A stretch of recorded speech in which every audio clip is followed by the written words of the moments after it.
Hey everybody, it's Norton Ngo, real estate agent here in the city of Ottawa. Today we're bringing you a very exciting video. Today we're recording our buyer consultation and buyer onboarding process from start to finish. Honestly, I truly feel like this will be a valuable video for you, whether you're looking to buy in the next year or years in the future. This can serve as a foundational piece and really build out that foundation for when you're ready to get into the process and get into the market.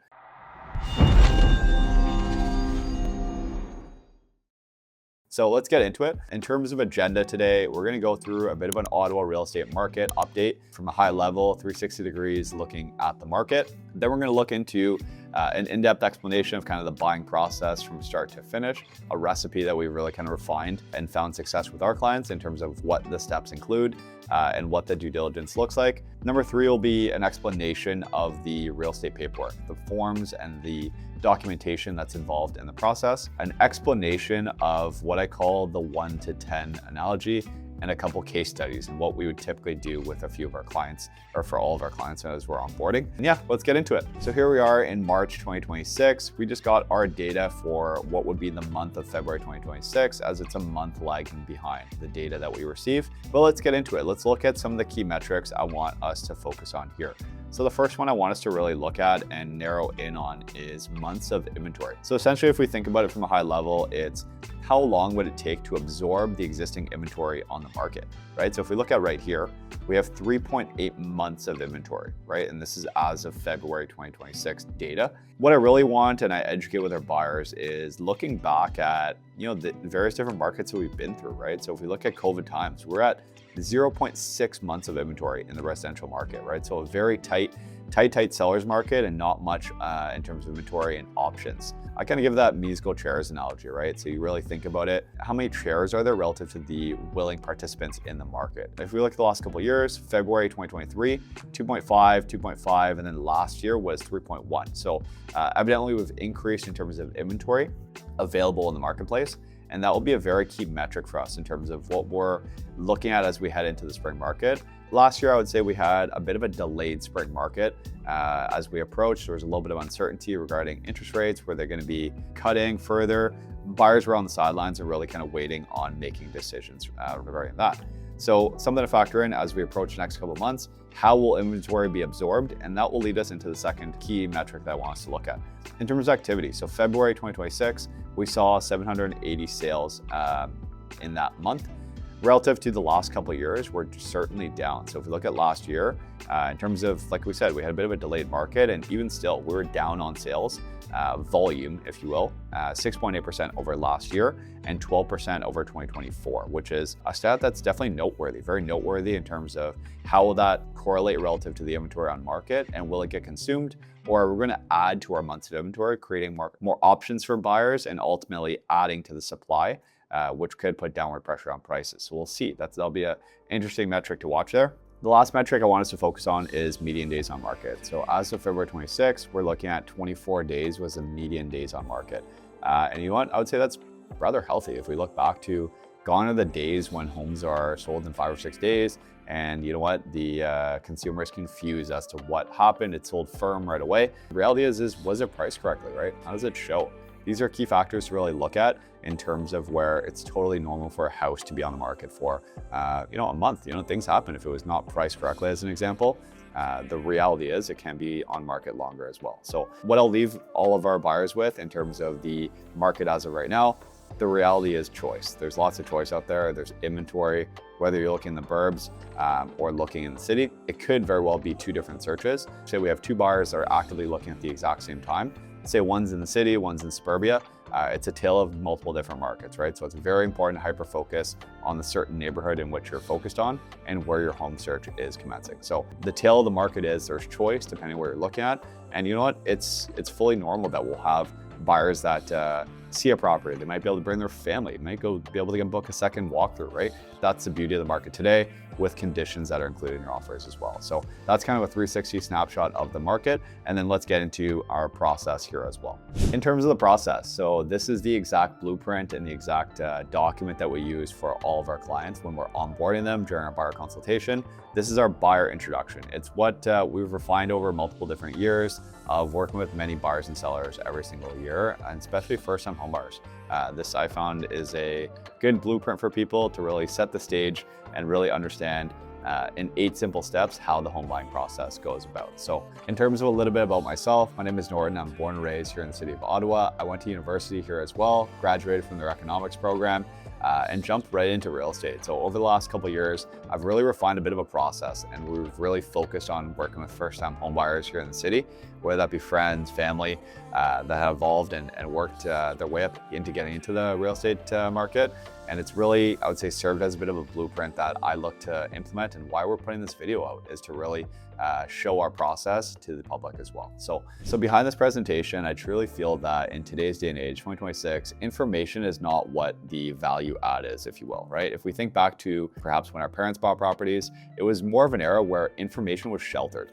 Sold prices were not really known. You had to call somebody to find out what was coming or what a particular price sold for. In today's day and age, there's information's readily available. There's so many apps out there, so much information where you can tap into that. But I truly believe that it's the counsel and the protection of the consumer that is the value add, and where ultimately that's what you're hiring an advisor for, is to protect you, right? So what we did is we broke down this blueprint into 8 simple steps and refined it from a lot of questions that we're getting from our clients to create a bit of a recipe for what is success. Let's get into it. In terms of the first step, we call it preparing to buy. So these would be kind of some of your probing questions that you want to start thinking about, right? In terms of a question we get asked all the time is perhaps what is an ideal timeline? And I genuinely do not believe there is an answer to that. It's not necessarily an ideal timeline, but you want to start thinking about a better question to ask would be, when do you plan on getting the keys for this property, right? So a common example we get is, perhaps 6 months. That's what our timeline is, right? But if we really peel back the curtain and think about that a little bit further, right?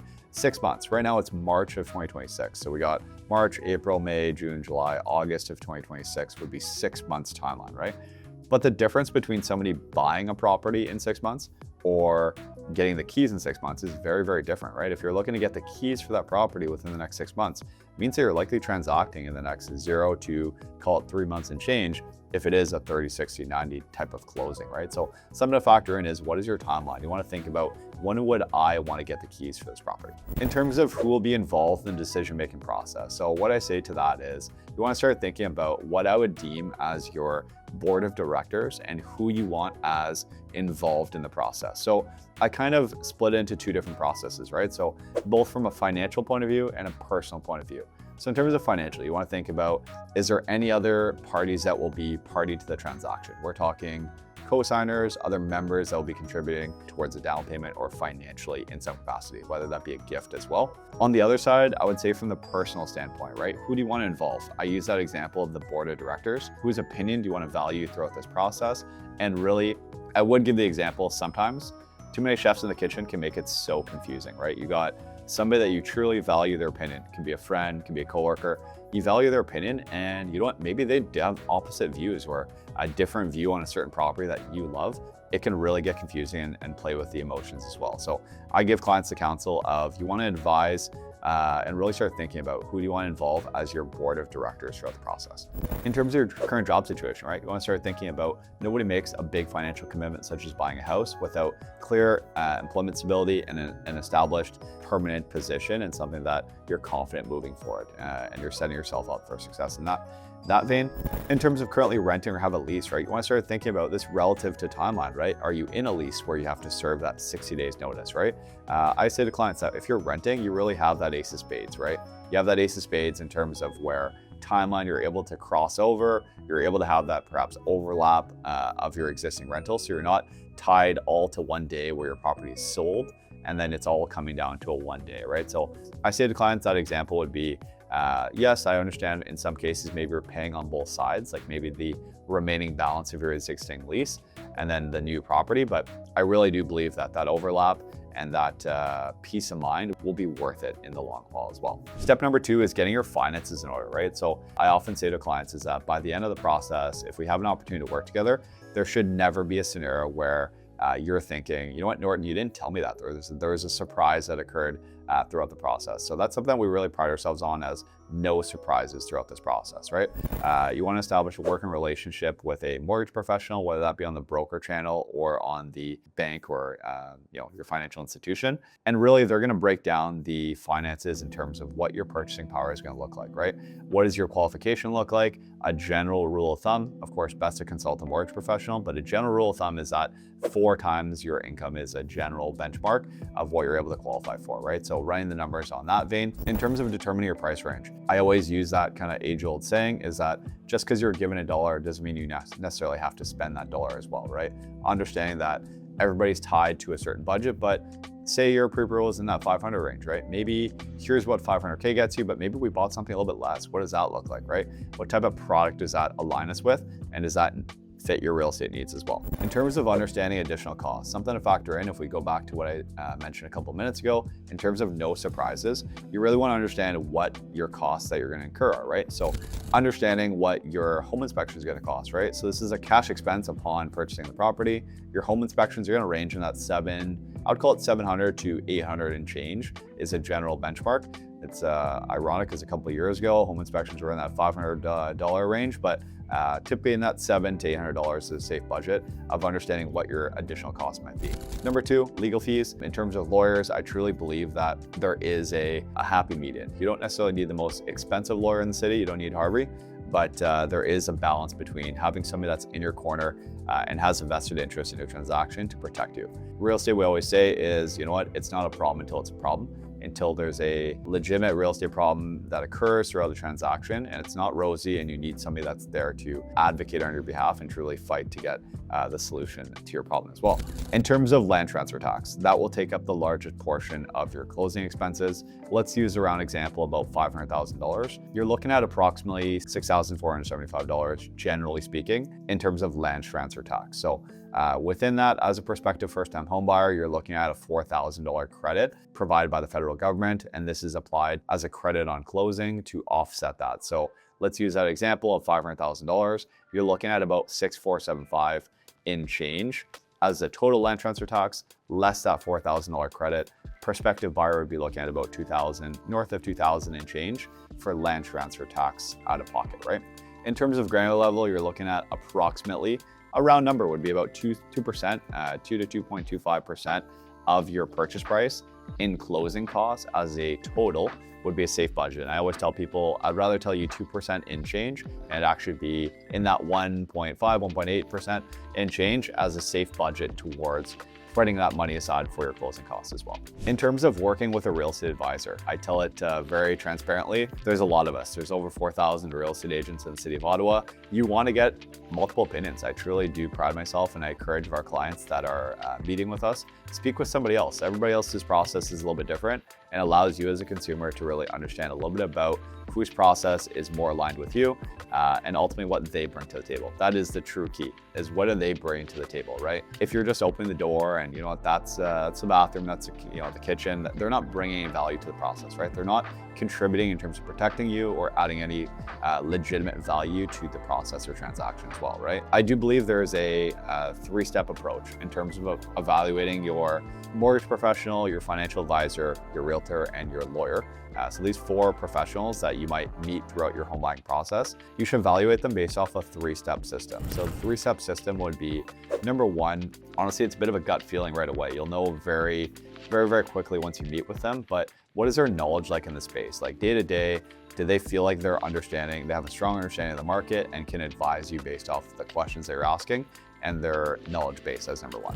Number 2 would be in terms of speed, right? I truly believe real estate is a full contact sport. It can happen at all hours of the day. It can happen at 9 p.m. at night. It could happen, first thing in the morning as well, right? So what is the response time like? Because truly it's a bit of a, if you will, a group project. Everybody is all on the same team to help that consumer, right? So if they're not on top of things, or maybe multiple of the parties throughout the transaction are on the ball, but maybe there's one person that drops the ball, if you will, they're all accountable and they should be within the response time and speedy to get back to your prospective inquiries as well. Number 3 is, I would correlate a little bit to number 1 as well, but I call it activity. Activity as in day to day. Are they in the trenches? Are they doing this as a full-time professional? Are they in this day to day and have knowledge on the space that they can contribute to real-time case studies. So as an example would be, let's use your mortgage professional, right? If the last mortgage that they did for a client was in Q3 of 2025, I would argue that your questions in today's market and a changing interest rate dynamic would not be relevant because they simply haven't worked on a file since Q3 in that case, right? So you want to work with somebody on all fronts of the transaction that is actively doing this day to day and what is their activity like in the market. So that's our example of day to day, the 3-step system to evaluate working with a professional. In terms of a real estate advisor, again, that kind of true dynamic of if they're adding value to the process and they're protecting you, right? Are they outlining that maybe you're looking at a newer subdivision in the suburbs, if you will? Are they informing you that maybe that's a commercial plaza that's going to be built across the city, across the road, or there's a vacant piece of land that's going to be a French Catholic high school, as an example, right? Are they telling you these things and really doing all the due diligence to protect you throughout the process? In terms of the home search criteria, right? That's something that we really go deeper in terms of understanding our clients, of understanding what are their true needs, what are their non-negotiables, and what are they looking for throughout the process, right? Are there certain non-negotiables in the structure of the home, right?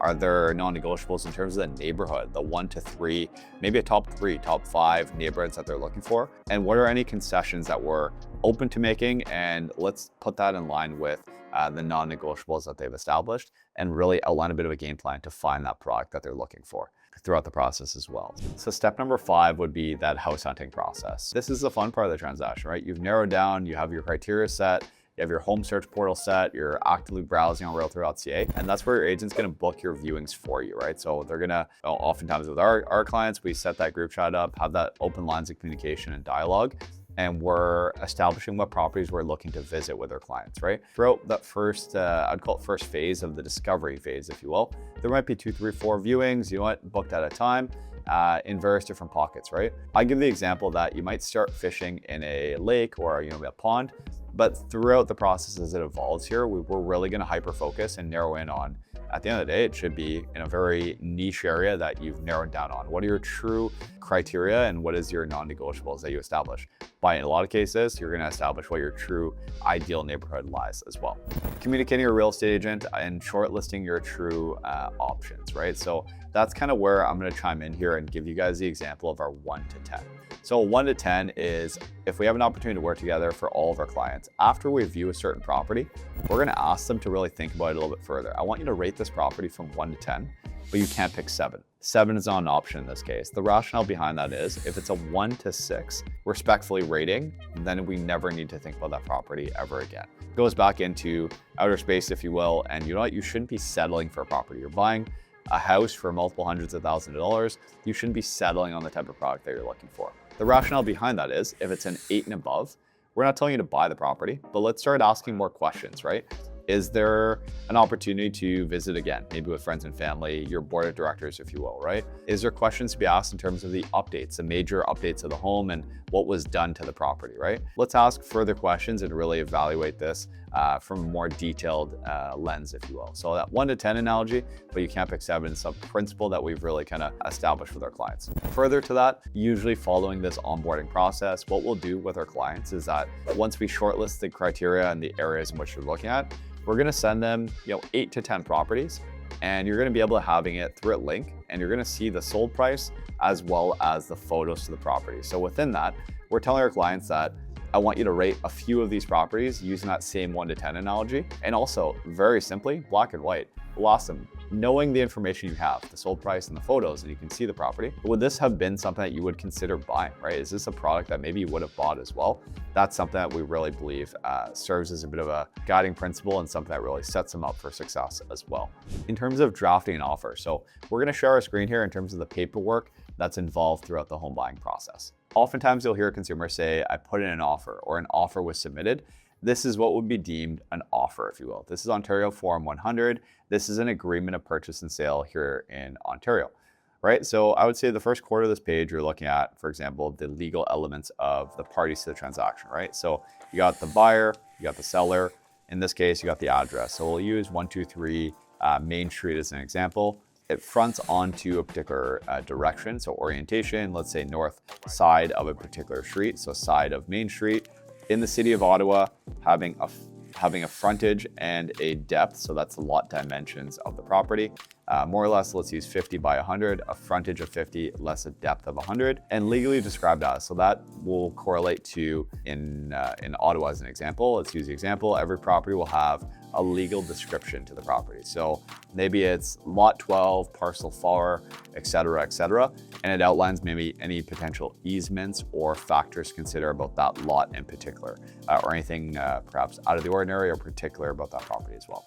Within offer, there's 4 key elements that I want you guys to really outline throughout this process. So the big 4 would be, number 1 is purchase price, of course. Understandably, what are you paying for this property?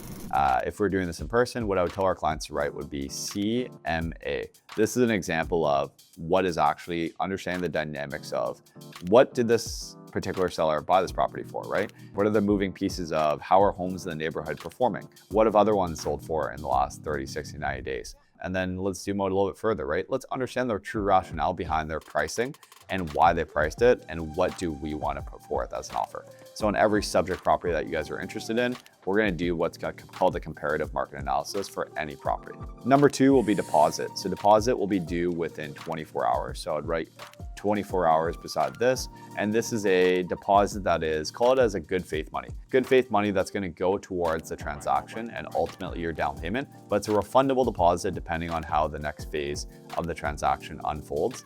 And this deposit is due within 24 hours. Some examples, in Toronto, you got more aggressive deposit structures within 24 hours as an example. But here in Ottawa, a lot of times you'll see in that kind of 2%, it's relative to the purchase price, right? That's something that factors in of what your deposit is. And ultimately, key to remember, this goes towards your down payment. The third element of the big 4 will be your completion date. This is when you ultimately get possession of the property. I use as a bit of a tidbit or a tip and trick for clients is that don't book your moving truck on closing day. Closing day can be a very stressful day. You don't know when you're actually going to get the keys and when title transfers. It could depend on how busy the lawyers are. It depends on what's going on that particular day. You never want to have your moving truck waiting outside and just charging you by the hour based off of a house that's not quite yours yet, right? So closing day is the day that you actually get possession of the property. Item number 4, 5, and 6. So chattel is included. Think of it very simply. What is included in the house sale? A lot of times it would be your appliances, your window coverings that are in the particular home, and maybe anything that's affixed to the wall that is a fixture to the wall, if you will, right? So what are you actually getting with the property? Your representative should really zoom in very clearly on what you're getting. And to our next point, what's excluded?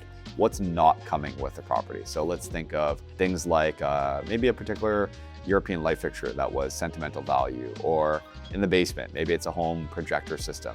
You want to think about what are items that aren't getting with the property so that you're not mistaken or any discrepancies on closing as well. Item number 6, rental items. In a lot of cases here in Ontario, you're going to look at a rental hot water tank.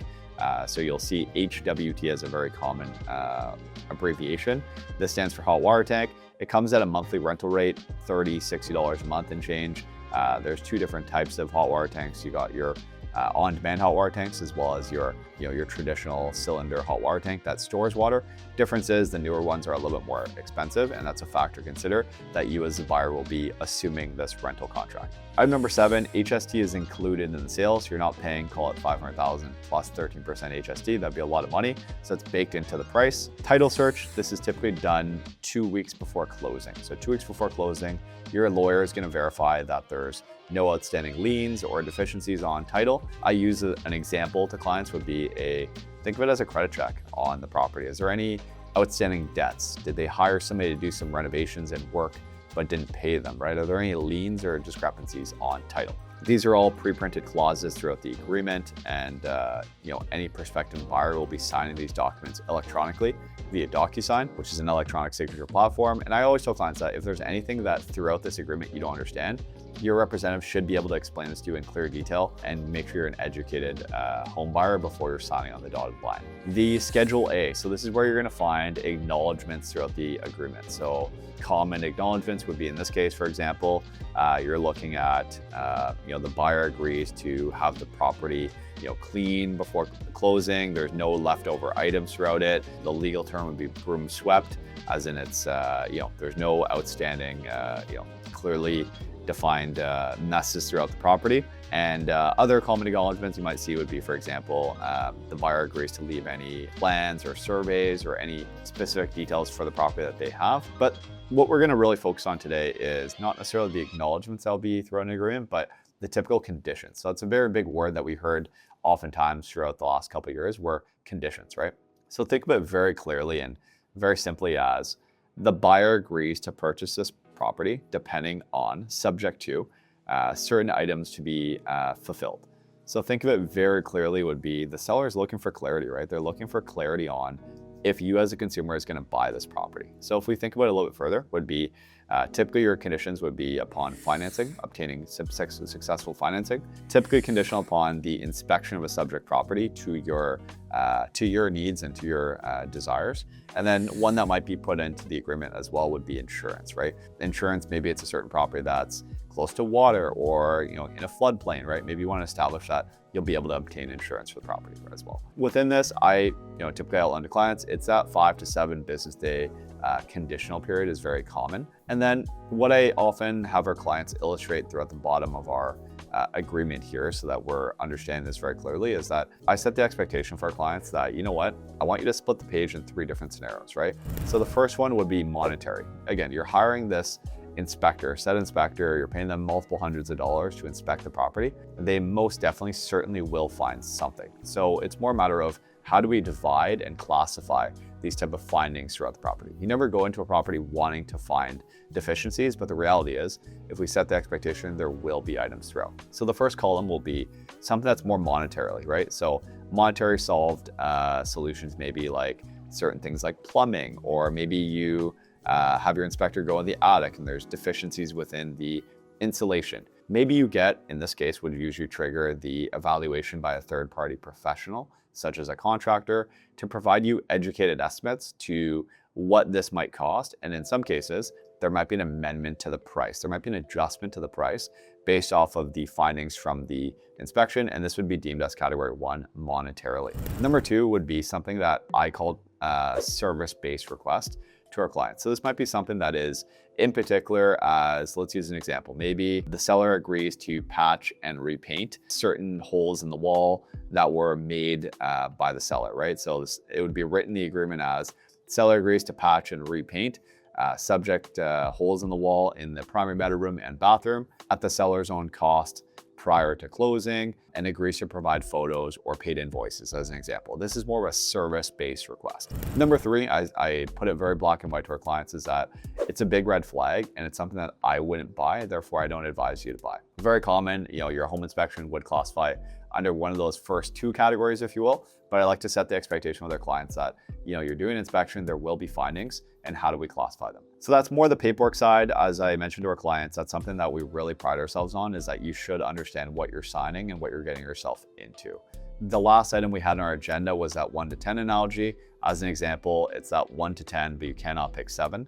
And the second part to that was ultimately, like we mentioned, when we're onboarding a client, we'll typically send them, 8, 10 properties to really filter through within the kind of parameters that they're already looking at and really set the stage for the transaction. So thanks so much for your time today, guys. I hope that was of value. This was our true start to finish home buying process, and I look forward to working with you. See you on the next one.